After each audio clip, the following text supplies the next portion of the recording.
Hi guys, it's George again, and today I want to talk about Governor Polis's stay-at-home order and how I think it overstepped his authority as a governor.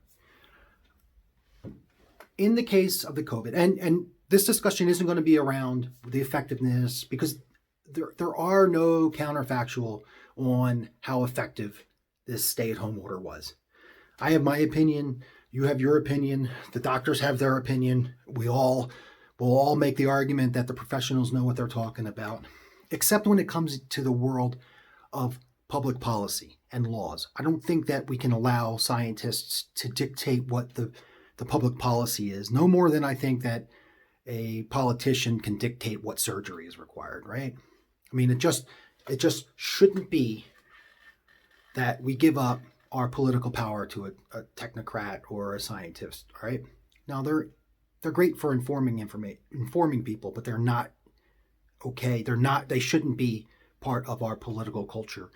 You know, we shouldn't just follow them blindly. Anyway, so this isn't about effectiveness. It is about, did Governor Polis overstep his authority when he issued the order for essential and non-essential businesses?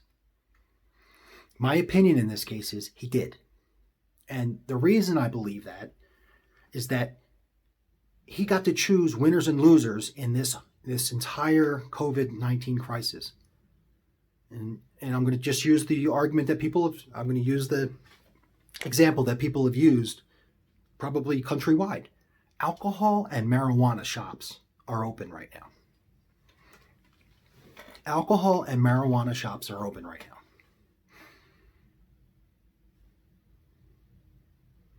But the small mom and pop craft shop can't stay open? I don't understand it. I also believe because the government took that to pick a winner and a loser, it made it unconstitutional. I don't think that we should allow Governor Polis, unchallenged anyway, to make that order. And I believe the first order of business once the legislature gets back in is got to be to issue a direct censor to the governor to say that can't happen. And I think that we should write laws to define the authorities that the governor has during crises like this. And those laws should be, if it's the 6-foot rule, let's say the social distancing rules. If you're a business that can handle the 6-foot rule, the 6-foot social distancing rule, all businesses can do that. And it should be left up to them to do that. It shouldn't be the government deciding that I can't see whatever company or business that I want to see or get work that I want to get done in my house done. It just shouldn't be. And I think that probably is unconstitutional, and I think that we should write a law to specifically prohibit any future governors from doing that. Now, you're going to see the exact opposite of that coming up here as we come back into opening our economy. You're going to see the governor, and this is a pure prediction on Georgia's part, the governor picking and choosing which companies can open their doors and get back to work. We cannot allow that to happen. It has to be either the public health order applies to everyone evenly, and everyone evenly can do the social distancing required to get back to work, or nothing. We cannot allow the governor or his team to decide what businesses are worthy of reopening when the economy opens in Colorado. And that's even notwithstanding my original argument that he shouldn't have had the authority to shut down specific businesses anyway. If you look at the public health order, it's so vague, it's unenforceable. And that left small businesses harmed because they didn't know how they were going to be affected by this law or this order, executive order. So it's my opinion that we need to write a law that constrains the governor from ever doing that again. Now, the public health order, like I said, you can argue whether the public health order helped save lives or protected people or whatever. That's an opinion that we'll never be able to prove because there won't be a counterfactual for it.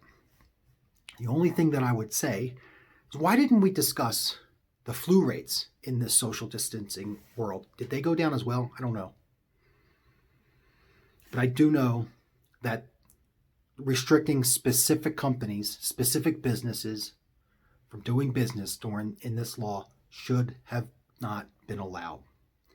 And I believe it's our legislature that closed down and allowed the governor to do that because we're in a single party state, a party that's in control in the Senate and the House, that it's aligned with the governor. And so we need to balance that tension between the individual and the state. Right now, the Democrats are the party of the state, period. We need to balance that power, return it to the Republicans and return it to the individual so that we can start checking the state. Because this tension between the individual and the state has to be. It is how our government is established. It is how our government works. We don't have a single-minded thought process on how we live our lives.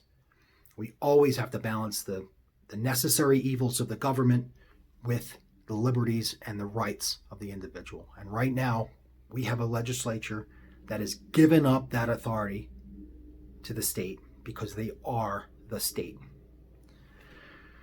And so it's something that's been bothering me over the last couple of weeks. I think the last thing I posted on Facebook about this was around March 15th when the order, 15th, 19th, somewhere around there, when the order went into effect that restricted our freedoms more. And I didn't see it in the data then.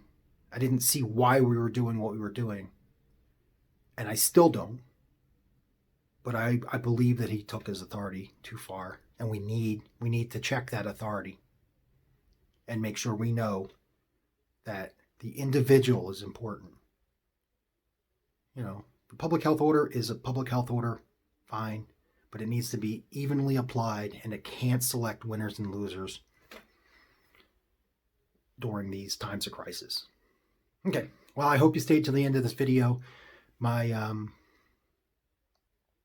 see you tonight at the town hall on the Zoom. I hope you show up. It's tonight at 6. And yeah, talk to you later. Bye.